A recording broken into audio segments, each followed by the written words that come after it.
ça, je tiens à fortifier ça et confirmer ça. Par rapport à l'islam, la religion, on parle, l'islam, si c'était le texte religieux, un nusus ad-diniya qu'on appelle, qui vient du Coran ou de Sunna, inspiré ou traduit pour l'être humain, pour l'insan, le droit de l'homme, l'égalité, tout ça, là on peut dire oui, il n'est pas en contradiction avec la démocratie, tout ça.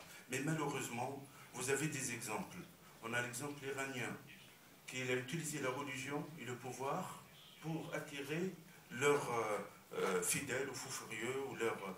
Ça, je trouve ça c'est un exemple malheureusement triste. Mais si ça reste comme Ibn al-Arabi ou Al-Ghazali et d'autres philosophes aussi, des soufis qui sont connus au monde arabe, que là on trouve que la religion, elle a son rôle des valeurs, des principes, de rapprochement, d'égalité, dans tout ce sens-là.